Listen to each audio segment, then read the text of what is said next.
स्थानिक पदाधिकारी हिंदू हृदय सम्राट शिवसेना प्रमुख बाळासाहेब ठाकरेंचा जय जय जय जय.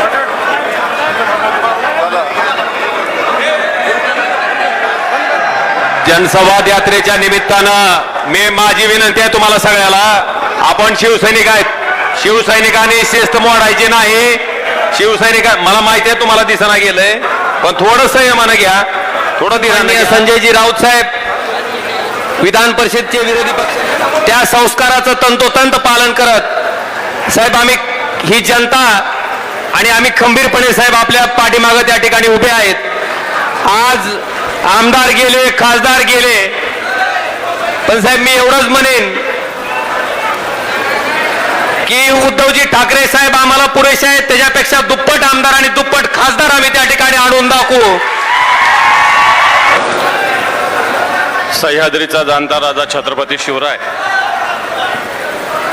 हिंदू हृदय सम्राट शिवसेना प्रमुख श्रीमान बाळासाहेब ठाकरे यांना मानवंदना. आजच्या जनसंवाद दौऱ्याच्या निमित्तानं आपल्याला मार्गदर्शन करण्यासाठी उपस्थित असलेले शिवसेना पक्ष प्रमुख माननीय उद्धवजी ठाकरे साहेब, शिवसेना नेते माननीय संजयजी राऊत साहेब, ओमदादा, सुषमाताई, कैलास पाटील, रोहिदास चव्हाण, उपस्थित सर्व माता भगिनी आणि बांधवांनो, हा जनसंवाद दौरा अख्ख्या महाराष्ट्रात चांद्यापासून तर बांद्यापर्यंत मान्य उद्धवजी ठाकरे साहेबांचा चालू आहे. आणि चांदा असेल किंवा बांदा असेल तिथं शिवसेनेची हीच लाट आलेली. येणाऱ्या लोकसभा निवडणुकीत ही लाट दिल्लीवर भगवा फडकवल्याशिवाय राहणार नाही. बरेच जण आले परवाच्या दिवशी संभाजीनगरात, काही लोक येऊन भारतीय जनता पार्टीचे नेते येऊन गेले, गप्पा मारून गेले, परंतु आपली ही फक्त तालुक्याची सभा आहे. मराठवाड्याच्या सभेला सुद्धा एवढे लोक नव्हते, एवढे लोक आपल्यासाठी या उद्धवजी ठाकरे साहेबांच्या नेतृत्वासाठी उपस्थित आहेत. कारण मी महाराष्ट्रात उद्धवजी ठाकरे साहेबांसोबत फिरत असताना एक लाट शिवसेनेची आणि उद्धवजी ठाकरे साहेबांची या महाराष्ट्रात आलेली आहे. या महाराष्ट्रात जे कोणी गद्दार लोक आहे ना, यांना भस्मसात केल्याशिवाय ही लाट राहणार नाही. सब आपण आज या महाराष्ट्रात फिरत असताना या महाराष्ट्रातले वेगवेगळे विषय, आज या महाराष्ट्रात गद्दार लोकांचं सरकार काम करत आहे. या महाराष्ट्रामध्ये वेगवेगळ्या प्रकारे कृपा केली, महाराष्ट्राला एवढे कोटी रुपये दिल्याची घोषणा परवाच्या सभेत होती. परंतु या महाराष्ट्रातल्या शेतकऱ्याला मागच्या 1.5-2 वर्षाच्या काळात काय मिळालं हा प्रश्न महाराष्ट्रातील शेतकरी या सरकारला विचारत आहे. या तालुक्यात सुद्धा एक आमदार आहे साहेब, हे फडणवीस साहेबांचे बहुधा पीए होते आणि आता आमदार झालेले तिथं.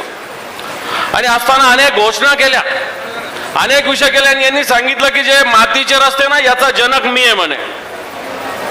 पण मला चांगलं आठवतं की पानंद रस्त्याची योजना, जी मातोश्री पानंद रस्त्याची योजना नावाने आपण केली आणि त्याला मान्यता मुख्यमंत्री आपण असताना रोजगार हमीच्या मार्फत दिलेली, ही मला चांगल्या पद्धतीने आठवते. आणि मग कोणाचंही पोरग झालं तर ते आपलंच झालं म्हणायचं, याला काय अर्थ आहे? त्याला दम लागतो. आणि तो दोन उद्धवजी ठाकरे साहेबांनी पानंद रस्त्याच्या माध्यमातून दाखवलेला आहे. आता प्रशासकीय मान्यता तर बऱ्याच मिळाल्या, परंतु एकही अशा पद्धतीनं रस्ता या ठिकाणी होत नाही. या तालुक्यात जे कोणी नेतृत्व सध्या करतात फार जवळचे असं म्हणतात, पण औसा विधानसभा मतदारसंघ अजूनही विकासाच्या दृष्टीने पाहायला गेलं तर अतिशय मागे राहिलेला आहे. या भागामध्ये अजून रुग्णालयाचा प्रश्न आहे, या भागामध्ये रस्त्याचा प्रश्न आहे, या भागामध्ये उड्डाणपुलाचा प्रश्न आहे, या भागामध्ये फक्त गुत्तेदार मोठ्या प्रमाणावर होतात. या भागामध्ये टेंबी प्रकल्प रेंगाळलेला आहे, शेतकऱ्याच्या जमिनी तर घेतल्या, पण तो शेतकऱ्याला भिकेले लावलेला आहे. आणि हा टेंबी प्रकल्प सुद्धा झाला पाहिजे. ज्यावेळेस या महाराष्ट्रात उद्धवजी ठाकरे साहेबांचं सरकार येईल त्यावेळेस हा टेंबी प्रकल्प सुद्धा झाल्याशिवाय राहणार नाही, हे मी तुम्हाला सांगतो. आज या सगळ्या ठिकाणी सोयाबीन उत्पादक हा भाग मोठ्या प्रमाणावर आहे. आपलं सरकार असताना सोयाबीन संशोधन केंद्र इथं व्हावं म्हणून आपले संतोष सोमवंशी त्यावेळेचे जिल्हा प्रमुख यांनी मागणी केली होती, आपण तशी मान्यता सुद्धा दिली होती. आज हा सोयाबीन संशोधनाचा प्रकल्प परळीला नेण्याचा प्रयत्न होतोय. खऱ्या अर्थानं सोयाबीन आपल्याकडे जास्त पिकत असताना याचं संशोधन तिकडं होतंय.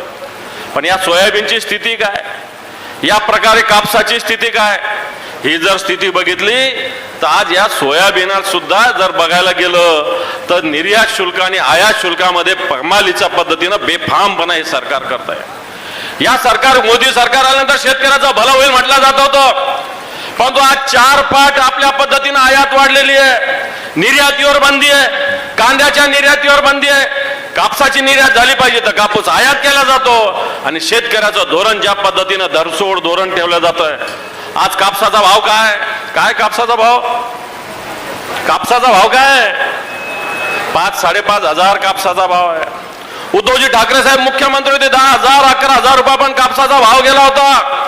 पंतप्रधान सन्मान योजनेच्या माध्यमातून 6,000 रुपये देण्याची सरकार घोषणा करतं, 6,000 रुपये देतो. पण आपल्याला हे लक्षात येत नाही की 6,000 रुपये आपल्या खिशातून कधी काढले जातात. जो कापूस 11,000 12,000 रुपयाला होता आज तो 5,000 5,500 चाललेला आहे आणि एका क्विंटल मध्येच आपल्या खिशातून 6,000 6,500 रुपये काढून घेतले जातात. आणि म्हणजे शेतकरी विरोधी सरकार या महाराष्ट्रात आहे, शेतकरी विरोधी सरकार या देशात आहे, गुंडाराज निर्माण करणारं सरकार या राज्यात आहे. दिवसा ढवळ्या पोलीस स्टेशन मध्ये गोळ्या मारल्या जातात आणि असं राज्य येणाऱ्या काळात निश्चित परिवर्तन होणार आहे आणि हे परिवर्तन उद्धवजी ठाकरे साहेबांच्या नेतृत्वाखाली होणार आहे. आणि धाराशिव हा मतदारसंघ औसा, या धाराशिव मध्ये येत असताना ओमराजे सारखा एक तरुण तरफदार आपला खासदार आहे, एक सर्वसामान्य माणसाच्या हाकेला ओ देणार आहे, दिवस असो रात्र असो त्याच्या मदतीसाठी धावणारा एक ओमराजे सारखा खासदार आहे. आणि म्हणून येणार का दिल्ली असो की मुंबई असो ही शिवसेनेचीच राहणार, उद्धव साहेबांचीच राहणार आणि राहत असताना औसा सुद्धा मागे राहू नये अशा प्रकारचा संकल्प आपण करायची विनंती करतो आणि थांबतो. जय हिंद, जय बांधवांनो, भगिनींनो आणि मातांनो,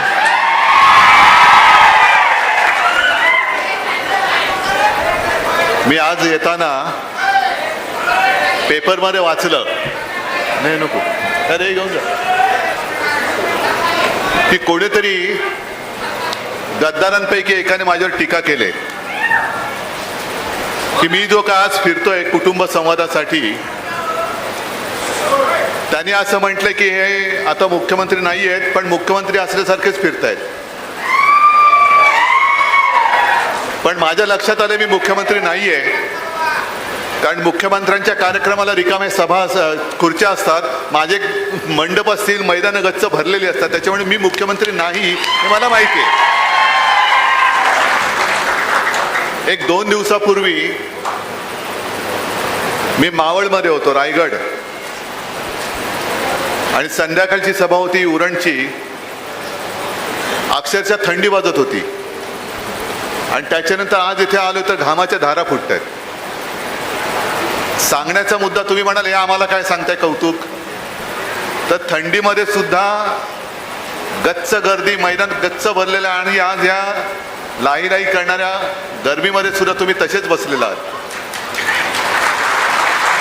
म्हणजे थोडक्यात काय की संपूर्ण महाराष्ट्र आता चवताळलेला आहे, वाट बघतोय निवडणुका कधी येत आहेत. आज मी या 2 दिवसाच्या माझ्या कुटुंब संवादाची सुरुवात करताना पहिल्या प्रथम ओमराजे आणि कैलास, साहजिकच आहे तुम्ही सगळे आहातच, यांचं कौतुक करतो, कारण यांना सुद्धा लालूच दाखवली नसेल असं नाही. कैलासला तर नेलाच होता उचलून. पण पहिल्यांदा मला ज्यांनी कोणी सांगितलं की हा सगळा असा कट होतोय आणि आम्हाला जवळपास पळवून नेत आहेत, ते कैलासने सांगितलं. आणि एकटा तिकडनं गाडीतनं उतरून हा परत आला. याला म्हणतात शिवसेनेचा वाद. असंच मी आता ही लहान, माझ्यासमोर ही लहान मुलं आहेत म्हणून मी त्यांना हक्काने हार तुरे म्हणतोय, ओमराजे तुम्हाला पण कैलास तुला पण. आणि आमदारात खासदारात मोठी माणसं आहेत बाबा, आणि हल्ली आमदार खासदाराबद्दल काही बोलायची माझी तरी हिंमत नाही. पण तसं नाही, मी आमदार खासदार नाही समजत, हे माझी हक्काची माणसं आहेत. आणि संपूर्ण राज्यामध्ये आता ते भाजपच्या लक्षात आलंय की शिवसेना, त्यांना वाटलं होतं की इतर पक्षांसारखं शिवसेना फोडली, आमदार खासदार फोडले म्हणजे शिवसेना संपेल. नाही, शिवसेना तशी नाही संपणार. शिवसेना भाजपला संपवून, गाडून, मूठ माती देऊन पुढे जाईल, पण शिवसेना संपणार नाही. काल परवाकडे अमित शहा आले होते, देशाचे गृहमंत्री. मणिपूर पेटले, तिकडे जायची हिंमत नाही, तिकडे शेपूट घालतायत आणि महाराष्ट्रात फणा काढतात. हा नागोबा. काश्मीरमध्ये जायची हिंमत नाही, तिकडे शेपूट. अरुणाचलमध्ये चीन घुसते, तिकडे शेपूट. आणि असा शेपूट घाल्या गृहमंत्री महाराष्ट्रात येऊन आमच्यावरती फणा काढून गेला. माझ्यावरती काय बोललं ते दुसरं नंतरच्या सभांमध्ये मी त्याचा समाचार घेईनच. पण यांची हिंमत होत नाही तिकडे जायची. आणि बोलताना काय बोलून गेले की हे महाविकास आघाडी म्हणजे आपण जे काय आहोत. आता सुद्धा माझ्या व्यासपीठावर काँग्रेसची सुद्धा लोक आहेत, राष्ट्रवादी आहेत. मला ठिकठिकाणी स्वागतासाठी काँग्रेस पण आहे, राष्ट्रवादी सुद्धा आहे, अगदी वंचितची लोक आहेत, मुस्लिम सुद्धा आहेत. सगळे जातपात धर्माचे लोक स्वागतासाठी येतात. पण अमित शहाने एक नवीन शोध लावला की महाविकास आघाडी म्हणजे पंक्चर झालेली रिक्षा आहे.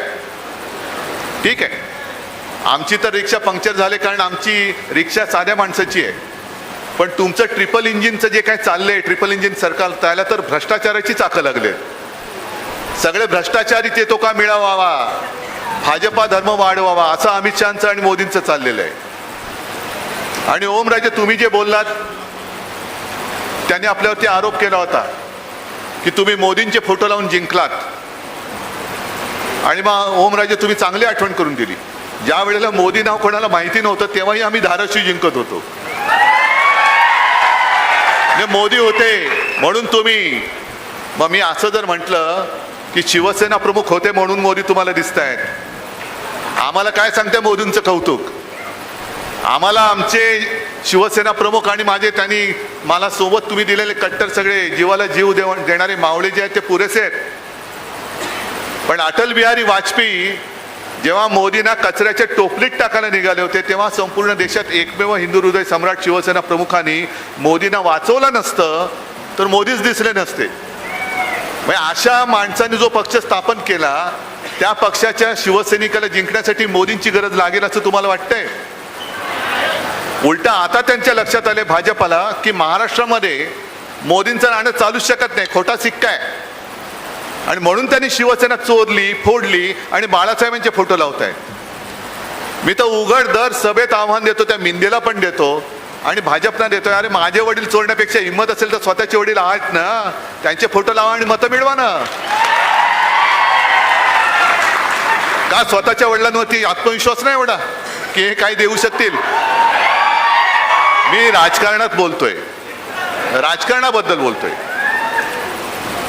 तुम्हाला जर का लोक बाहेरून चोरून घ्यावी लागतायत, नेते चोरून घ्यावे लागतायत, आदर्श जे आमचे हिंदू हृदय सम्राट देशात एकच, त्यांची बरोबरी करण्याचा यांनी प्रयत्न केला पण होऊ शकत नाही. कोणी मानायलाच तयार नाही त्यांना हिंदू हृदय सम्राट. या अशा भाडोत्री पक्षाला काय एक अवदसा सुचणे मला कळत नाही. मी प्रत्येक सभेमध्ये जे सांगतो की यांचं हिंदुत्व आणि आमचं हिंदुत्व वेगळं आहे आणि आपली सुद्धा फसगत झाली. गेल्या वेळेला मला कल्पना आहे की इथे लोकसभेची जेव्हा सुरुवात झाली तेव्हा लातूरमध्येच पहिली सभा झाली होती, बरोबर आहे ना? मोदीजी आले होते, मला बोलवलं होतं, मान पान सन्मान. आणि मग मोदीजीने माझा उल्लेख केला होता, मेरे छोटे भाई, मेरे छोटे भाई. आता त्यांनी नवीन सुरू केलंय, ये किती इतके करोड लोक, येही मेरा परिवार आहे.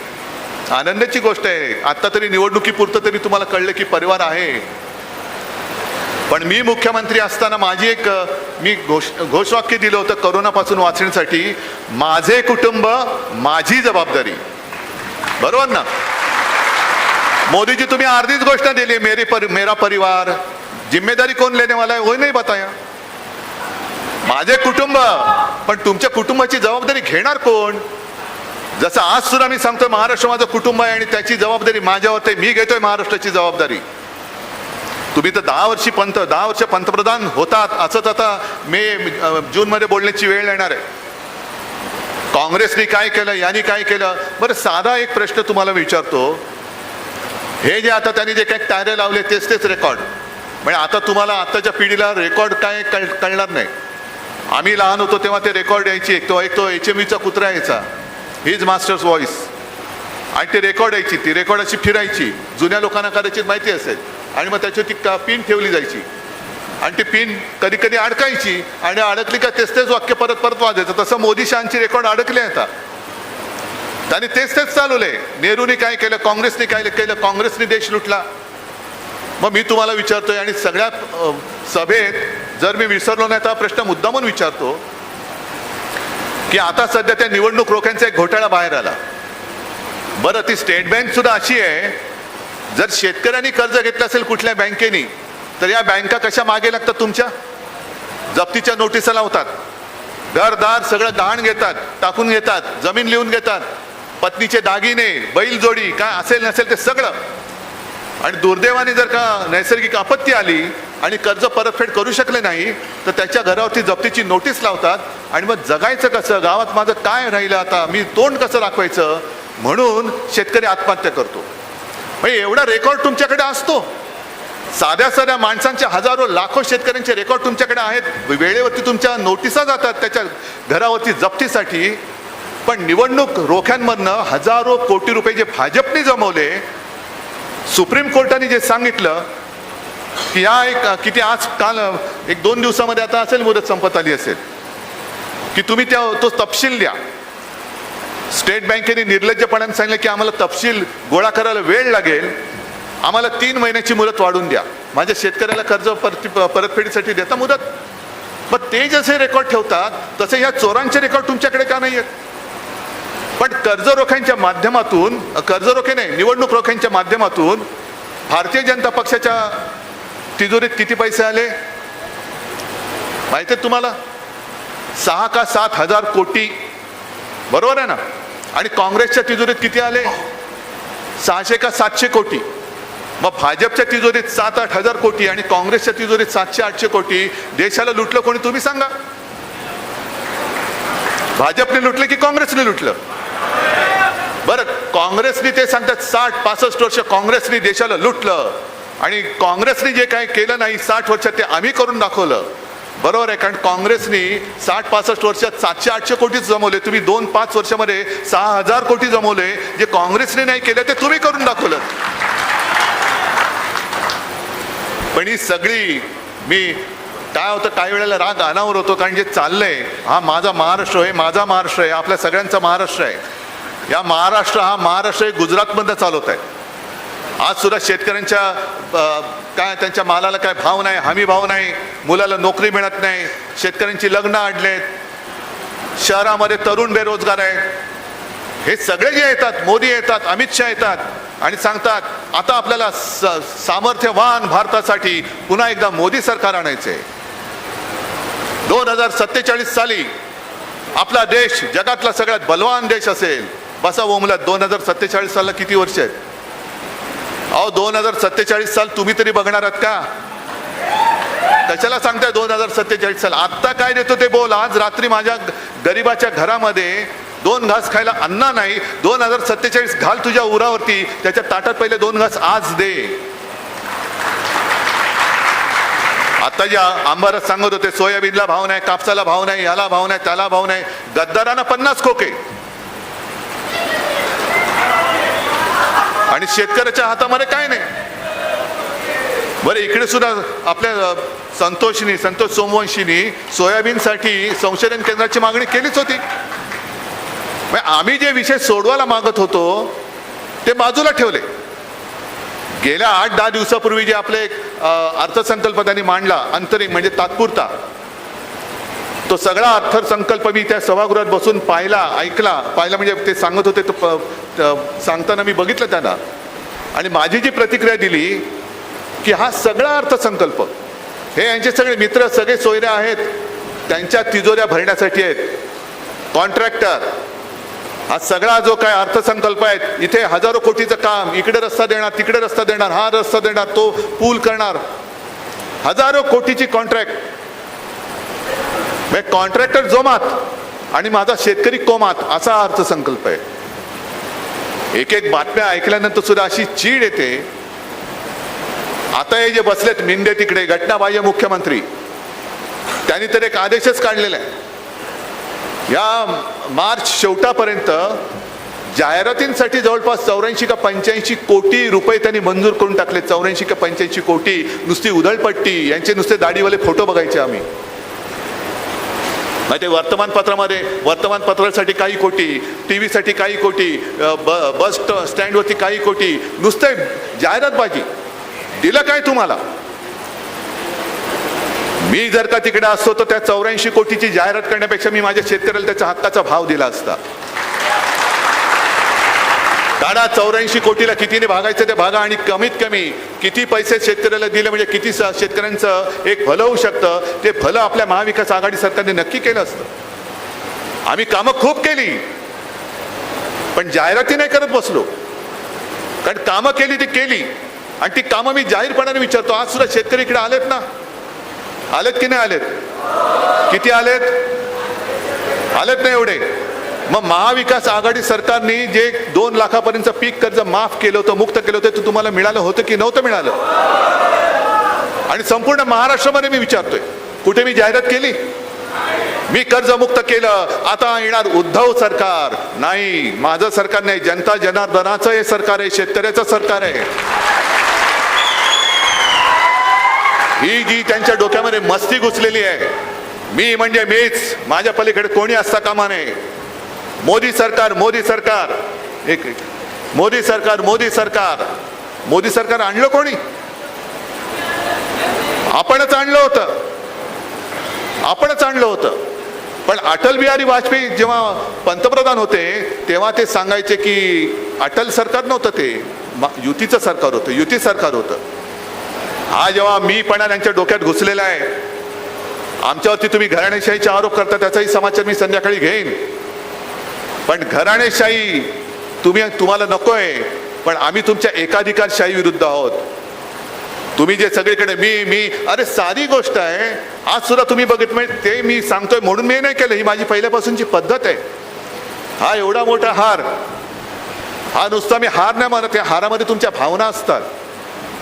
या हारामध्ये नुसतं फुलांचं ओझं नाही, त्या फुलांमध्ये तुमच्या भावना असतात, तुमचं प्रेम असतं. आणि आता सुद्धा तुम्ही बघितलं असाल की एक तर एवढा मोठा हार, मी एवढा काही मोठा झालेला नाही याची मला खात्री आहे, याची मला एक जाणीव आहे. पण मी हा एवढा मोठा हार बघितल्यानंतर मी सगळ्यांना सांगतो, अंबादास या, सुषमाताई या, संजय या, ओमराजे, कैलास, सगळ्यांना मिळून, कारण तुम्ही सगळे सोबत आहात म्हणून मी आहे, तुम्ही आहात म्हणून मी आहे. पण ही आपली वृत्ती आपण दाखवतोय. मध्ये एक टीव्हीवरती नाही येणार, पण युट्यूबवरती एक व्हिडिओ अजूनही असेल, जे राजनाथ सिंह आपल्या देशाचे आता कोण मंत्री आहेत ना रे, संरक्षण मंत्री, म्हणजे स्वतःचं संरक्षण कसं बसं करतील बहुतेक या निवडणुकीमध्ये त्यांना उमेदवारी मिळाली तर. कारण गडकरींचा पत्ता अजून तरी कापलेला आहे. ज्याच्यावरती बेहिशोबी मालमत्ता गोळा केली त्या कृपाशंकर सिंगचं नरेंद्र मोदी आणि अमित शहाबरोबर नाव पहिल्या यादीमध्ये.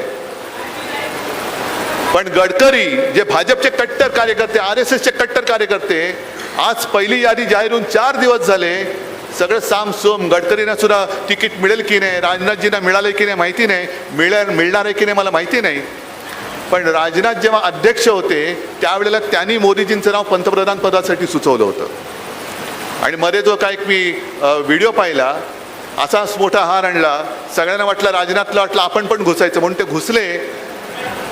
अमित शहानी वगैरे नुसते डोळेवर केले, त्यांचं पुन्हा डोकं बाहेर काढलं, आणि मग फक्त मोदी उभे राहिले. अरे हा एवढा गर्व, अहंकार नाही, बरोबर नाहीये.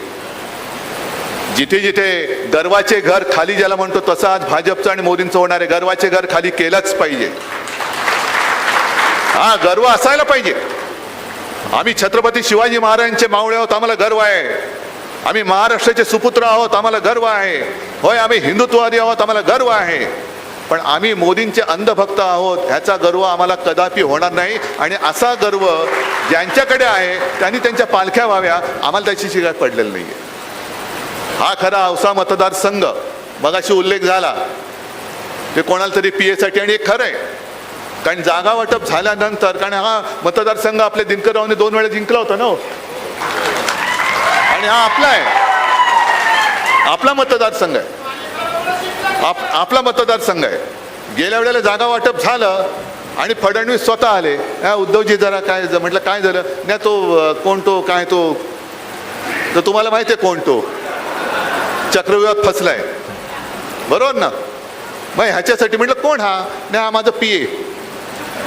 आणि म्हटलं PA ला मी कसं देऊ, माझं तिकडे माणूस आहे. नाही नाही तुम्ही काही करा काही करा काही करा काही करा.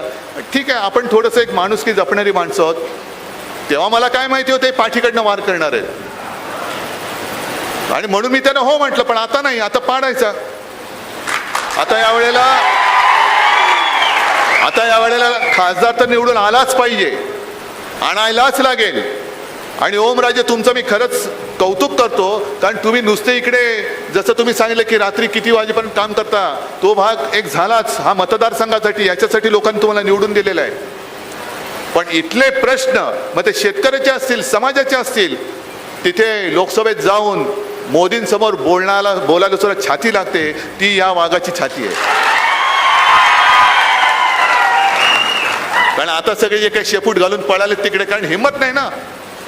डोळे वर करून बघायची काय, नुसते झापडं लावून आतमध्ये जातात आणि झापडं लावून बाहेर येतात. एकदम लाचार शिरोमणी आहेत. आणि म्हणून जे काही त्यांनी जो खेळ केलाय, म्हणून मी कुटुंब संवाद का म्हणतो की आपली शिवसेना जी शिवसेना प्रमुखांनी मराठी माणसाच्या न्याय हक्कासाठी आणि हिंदुत्वासाठी म्हणून स्थापन केली, हे जे काय सांगतात की यांनी बाळासाहेबांचे विचार सोडले. बाळासाहेबांनी असं कधीही सांगितलं नाही की जन्मभर तुम्ही भाजपची आणि मोदींची पालखी व्हा, असं कधीही सांगितलं नाही, अजिबात नाही. आणि ज्या ज्या वेळेला पाठीमध्ये वार होतो तेव्हा कोथळा काढायची शिकवण आम्हाला छत्रपती शिवाजी महाराजांनी दिलेली आहे. जे त्यांनी आपल्या सोबत केलंय तुम्हाला पटलंय? जो लवादानी निर्णय दिलाय नार्वेकर, आता हे अध्यक्ष महोदय एका पक्षाचे उमेदवारी घेऊन ही लोकसभा लढणार आहे असं म्हणतायत. अशी जर का तिकडे न्यायदान करणारी माणसं, जसं पश्चिम बंगालमध्ये झालं, आज त्याच्यावरती एका वृत्तपत्राने अग्रलेख लिहिलाय की एका न्यायमूर्तींनी राजीनामा दिला आणि भाजपात गेले निवडणूक लढायला. पण सगळ्यात महत्त्वाचं म्हणजे त्याच्यात त्यांनी म्हटलेलं आहे की भारतीय जनता पक्ष मला संपर्क करत होता, मीही त्यांच्या संपर्कात होतो. असा माणूस किती वर्ष तिकडे न्यायमूर्तीच्या खुर्चीत बसला होता. ही अशी संपूर्ण पद्धत नासून टाकायला निघाली आहे. आणि त्याच्यासाठी एकच शेवटचं न्यायालय हे माझ्या जनतेचं न्यायालय आहे. त्या जनतेच्या न्यायालयात मी आलेलो आहे. आणि मला खात्री आहे तुम्ही डोळे उघडे ठेवून सगळे बघतात, यांच्या भूलथापानं तुम्ही फसणार नाही याची मला खात्री आहे ना. कारण नाहीतर येतील परत. भाई और बहनों, 2050 तक आप सभी लोगों पर मैं चांद पर घर दे दूंगा, ये मेरी गॅरंटी आहे. अरे 2050 तुम्ही पण नाही बघणार, आम्ही पण नाही बघणार. घर कोण बघणार, कुठे जाणार? तुम्ही तुमचे त्या नावाने घरं भरणार आहात हे आम्हाला कळतंय. पण ही मोदी गॅरंटी म्हणजे इतर पक्षातल्या लोकांसाठी ती गॅरंटी आहे. नमो महारोजगार मेळावा असं त्यांनी काहीतरी नाव ठेवलेलं आहे. नमो महारोजगार म्हणजे काय? इतर पक्षात जेवढे भ्रष्ट असतील त्यांना स्वतःच्या पक्षात घेऊन मंत्रीपद द्यायची आणि कामाला लावायचं. म्हणजे तुम्ही किती भ्रष्टाचार केलाय? 5 कोटी, चला 50, थांब जरा, 500 कोटी, ये 70,000 कोटी, अरे बाबा ये 70,000 कोटी घोटाळा केला यांनी. याला तर उपमुख्यमंत्रीच केला पाहिजे. 70,000 कोटी ज्याच्यावरती आरोप केले त्याला उपमुख्यमंत्री केला असेल तर मुख्यमंत्र्यांचं गणित काय असेल मला नाही माहिती. पण आज हीच मोदी गॅरंटी आहे की किती पण भ्रष्टाचार करा, किती खा, भाजपात या, आपका बाल भी बाका नहीं होगा, ये मोदी गॅरंटी आहे. आणि त्या गॅरंटीलाच आपल्या छत्रपतींची शपथ घेऊन, आई तुळजाभवानीची शपथ घेऊन महाराष्ट्राच्या मातीमध्ये गाडून टाकायचे, पुरून टाकायचे. आणि मला खात्री आहे की तुम्ही एकदा जर का चवताळून उठलात तर महाराष्ट्रासमोर कोणतेही असं आव्हान राहत नाही की जे अशक्य आहे. आणि त्या विजयासाठी नव्हे, मी तर त्या विजयाची जबाबदारी अगदी खासदार आणि आमदाराच्या विजयाची गॅरंटी ही तुमच्याकडनं घेतोय. विजयाची गॅरंटी तुम्ही मला द्यायची आहे. आणि कदाचित मी प्रचाराच्या सभेला येणार नाही, उलट मी तर आता असं ठरवतोय की प्रचाराच्या सभेला जायचंच नाही. चालेल ना रे? पण विजयाच्या सभेला यायचं. विजयाच्या मिरवणुकीला यायचं आणि वाजत गाजत पहिला मला आपला खासदार आणि त्याच्यानंतर आपला आमदार दोन्ही विजयाच्या सभेला तुम्ही बोलवल्याशिवाय राहणार नाही अशी खात्री बाळगतो आणि आपली रजा घेतो. जय हिंद, जय महाराष्ट्र.